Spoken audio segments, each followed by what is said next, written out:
سوال ہے کہ امام مہدی رضی اللہ تعالی عنہ جو تشریف لائیں گے وہ اللہ کے نبی ہوں گے یا پھر رسول پاک کے امتی ہوں گے؟ آپ جب تشریف لائیں گے تو آپ کے آنے سے پہلے ایسی مستند نشانیاں کیا ہیں جس سے یہ پتہ چلے گا کہ آپ تشریف لا چکے ہیں؟ اور عام لوگوں کو کیا کوئی خواب دکھایا جائے گا یا کوئی ایسی چیز دکھائی جائے گی جاگتی آنکھوں سے جس سے پتہ چل جائے گا کہ امام مہدی آ چکے ہیں؟ اور یہ بھی ارشاد فرمائیں کہ اگر کوئی امام مہدی ہونے کا دعویٰ کرے کہ میں ہوں امام مہدی، سوشل میڈیا کا دور ہے، آج کل کوئی کچھ بھی کر سکتا ہے، تو اس بارے میں ہمیں کیا عقیدہ رکھنا چاہیے؟ مفتی صاحب، یہ دعویٰ جو ہم نے بات کی ہے تھوڑے دنوں بعد دیکھتے ہیں کہ سوشل میڈیا کا دور ہے، تو ایک کلپ میری نظر سے بھی گزرا کہ جناب وہ کچھ نشانیاں ہیں امام مہدی ہونے کی، اور وہ نشانیاں انہوں نے یہ بیان کی ہیں اپنے طور پر کہ اس کی پیشانی چوڑی ہوگی تو وہ ذرا شرماتا ہوگا، تو وہ 40 سال کی عمر کے بعد اعلان مہدی کرے گا، اور دوسرا یہ کہ وہ جو ہے خود نہیں کہے گا، لوگ کہیں گے، تو شاید اس کے بعد 4 لوگ مل گئے کسی کے ساتھ تو کہہ رہے ہیں کہ یہ مہدی ہیں جس کے بارے میں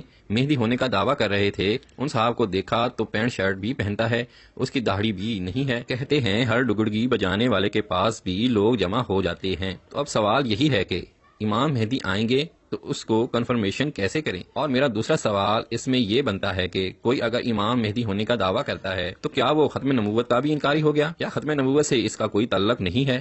یہ دونوں چیزوں کا اس میں لنک ہے کہ امام مہدی ہونے کا دعویٰ کرنے کا کوئی ختم نبوت کے ساتھ تعلق ہے یا نہیں۔ اور دوسرا یہ ہے کہ مہدی ہونے کا دعویٰ کرنے والے بہت ہیں، آپ نے جو نشانیاں بیان کی ہیں یہ کافی آسان سی ہیں۔ بات یہ ہے کہ امام مہدی رضی اللہ تعالیٰ عنہ قیامت سے پہلے تشریف لائیں گے،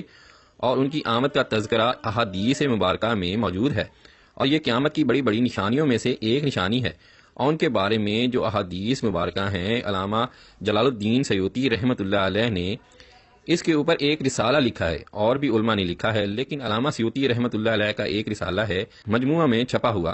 اس میں غالباً 80 یا 82 احادیث جو ہیں امام مہدی کے بارے میں انہوں نے ذکر فرمائی ہیں، اور یہ اہل سنت کے درمیان یہ بڑا واضح طور پر تسلیم شدہ ہے کہ امام مہدی باقاعدہ ایک شخصیت ہیں اور یہ تشریف لائیں گے۔ اب احادیث جب اتنی زیادہ ان کے بارے میں ہیں تو ان احادیث میں ان کے بارے میں صرف اتنا تو نہیں بیان کیا گیا کہ کوئی بندہ آئے گا مہدی نام کا، بلکہ مختلف پہلوؤں سے ان کی شخصیت کو بیان کیا گیا ہے۔ امام مہدی ایسے ہوں گے، امام مہدی ایسے ہوں گے۔ اب جس بندے کو بھی جانچنا ہے جو یہ مہدی ہونے کی بات کرے تو ان نشانیوں کو سامنے رکھ کر پہچان لیا جائے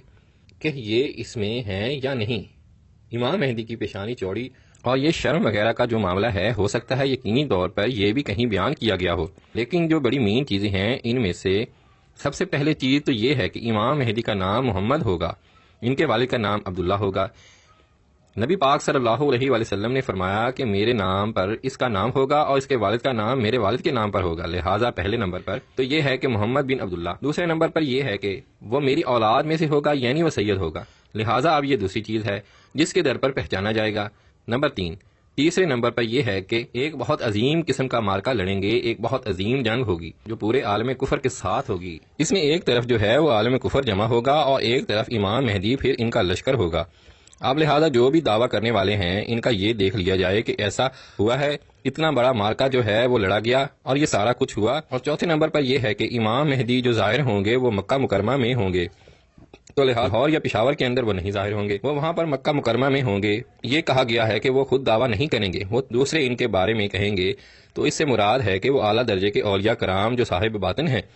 جو صاحب نظر ہیں، وہ شخصیات ان کو پہچانیں گی اور وہ ان سے کہیں گے کہ یہ امام مہدی ہیں، اور پھر ان سے درخواست کریں گے کہ ہمیں بیعت کریے۔ پھر اس کے ساتھ یہ ہے کہ ان کی جنگ کا پورا ایک میدان بیان کیا گیا ہے کہ کہاں کہاں وہ لڑتے ہوئے جائیں گے۔ ان کی وہ دمشق لازمی طور پر جائیں گے اور دمشق کے اندر وہ نماز بھی پڑھائیں گے۔ جب حضرت امام مہدی کی قیادت میں مسلمان صاحب ایمان اہل عرب یہودیوں اور عیسائیوں کی طاقت سے ٹکرائیں گے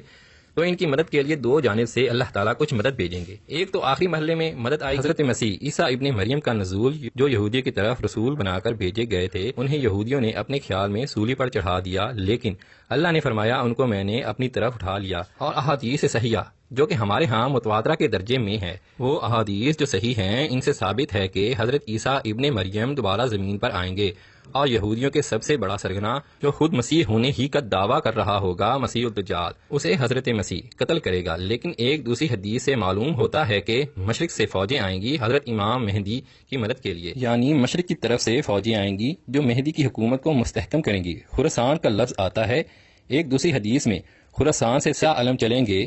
انہیں کوئی نہیں روک سکے گا، یہاں تک کہ وہ یروشلم میں جا کر نصب ہو جائیں گے۔ اور حضور کے زمانے میں اچھی طرح سمجھ لیجئے ہند کسے کہتے تھے۔ حضور کے زمانے میں پاکستان ہند میں شامل نہیں تھا۔ سندھ ایک مکمل ملک تھا۔ ہند کے بعد شروع ہوتا تھا یہ راجپوتانے کا اور تھر کا ریگستان جو ہے، اس سے آگے جو ہندوستان ہے وہ ہند تھا۔ یہ جو ہمارا پاکستان ہے یہ ہمیشہ ہند میں شامل نہیں رہا۔ حضور کے زمانے میں بالخصوص سندھ اور ہند دریائے سندھ چلا رہا ہے۔ یہ ساری ٹربیوٹریز جو پنجاب کے اندر اس کی ہیں یہ سب ایک علیحدہ ملک ہے جو اس زمانے میں سندھ کہلاتا تھا۔ اور نمبر 2 یاد کیجئے اس زمانے میں خراسان ایک علاقہ تھا جس میں موجود افغانستان کا تھر، چھوٹا سا حصہ ایران کا، اور جہاں تک میں تحقیق ہوئی ہے آج تک پاکستان کا بھی علاقہ، خاص طور پر مالاکنڈ ڈویژن جو اس خراسان میں شامل ہے۔ خراسان سے یہ سیاہ علم چلیں گے۔ پھر مسلم شریف کی حدیث مبارکہ ہے، فرمایا تمہارا کیا حال ہوگا جب عیسیٰ ابن مریم تم میں اتریں گے لیکن امام تمہارا ہوگا۔ تو ہوگا یہ کہ فجر کی نماز کے وقت حضرت عیسیٰ علیہ السلام فرشتوں کے پروں پر تشریف لائیں گے، آسمانوں سے زمین پر تشریف لائیں گے، ان کے مبارک بالوں سے پانی کے قطرے ٹپک رہے ہوں گے، اور زمین پر جب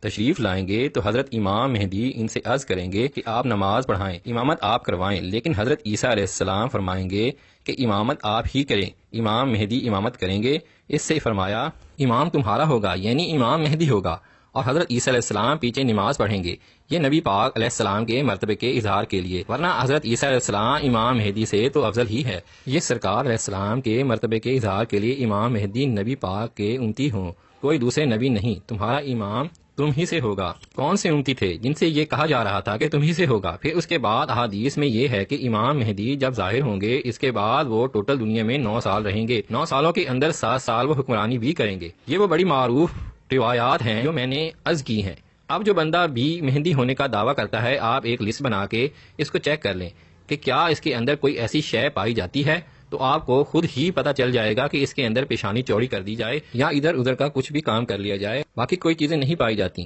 مہندی کا دعویٰ کرنے والے بہت ہوئے ہیں، یہ دعویٰ کرنا کوئی نیا کام نہیں ہے، یہ یوں کہہ لیں کہ سینکڑوں سالوں سے چلتا آ رہا ہے، اور یہ دنیا کے تقریباً ہر بڑے خطے میں ہوا ہے۔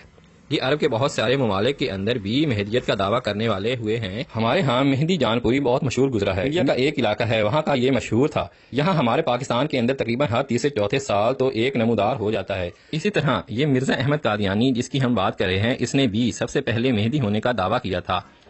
اور پھر وہاں سے رسالت، اس نے بھی، یہ سارے اسی انداز میں مہدی ہونے کا دعویٰ کرتے ہیں۔ وہ کنیکٹڈ ہیں ختم نبوت کے انداز میں۔ اصل میں وہ کیسے ہیں؟ ہوتا یہ ہے کہ بیسیکلی تو مہدی ہونا جو ہے اس کا نبوت کے ساتھ تعلق نہیں، مہدی ہونا ایک جدا منصب ہے۔ منصب سے مراد یہ کہ امام مہدی ایک جدا ہستی ہے اور نبوت اس سے بالکل ایک جدا چیز ہے۔ لیکن بات یہ ہے کہ تھوڑی سی جو ریزن ہے نبوت کا دعویٰ کرنے کا وہ ادھر سے شروع ہو جاتا ہے۔ نبوت کے دعویٰ کرنے میں جو سب سے بڑے 2-3 ریزن ہیں، اسی میں ایک ریزن تو ہوتا ہے کہ بندے کو اپنی عزت کرانے میں مزہ آتا ہے، اور جو اپنی عزت کرانے میں مزہ آتا ہے وہ تو کسی بھی چیز میں نہیں، پیسے میں بھی وہ لذت نہیں، پیسے خرچ کرتے ہیں عزت بنوانے کے لیے، تو عزت کے اندر جو لذت ہے وہ کسی شے میں نہیں، تو یہ ایک بہت بڑی وجہ ہوتی ہے۔ نمبر 1 کچھ اور، اس نے کوئی مال مویشی جمع کرنے ہوتے ہیں، پیسہ کمانا ہوتا ہے، ایک وجہ یہ بھی ہوتی ہے۔ تیسرے نمبر پر یہ ہے کہ اس کو حکومت سلطنت ریاست اقتدار چاہیے ہوتا ہے، اس وجہ سے بھی دعویٰ کرنے والے ہوتے ہیں۔ چوتھے نمبر پر بعض لوگوں کو شیطان ایسے کرشمے دکھاتا ہے جیسے بزرگوں کو کشف ہوتے ہیں، اولیاء کرام کو کشف ہوتا ہے۔ اب کشف کی جو صورت ہے یہ تو غیر مسلموں کو بھی ہوتی ہے، ہندوؤں کے اندر سنیاسی ہوتے ہیں وہ بھی کرتے ہیں، تو اس کا مطلب یہ تو نہیں ہے کہ مہدی ہو گئے، وہ تو بیسیکلی شیطان کرشمے دکھاتا ہے نا، وہ ایسے دکھاتا ہے جیسے وہ غوث پاک کے بارے میں کہ ہر طرف نور ہی نور پھیل گیا، اور اس نے کہا کہ اے عبدال قادر میں تیرا خدا ہوں، میں نے سارے حرام حلال کر دیے، ساری نمازیں معاف کر دیں، تو غوث پاک نے فرمایا کہ تو شیطان ہے، لا حول ولا قوت الا باللہ۔ تو یہ کیا تھا؟ یہ جو کرشمہ سازیاں ہیں یہ شیطان دکھاتا ہے۔ ہوتا یہ ہے کہ جو بندہ مہدی ہونے کا دعویٰ کرتا ہے یا تو اس کو شیطان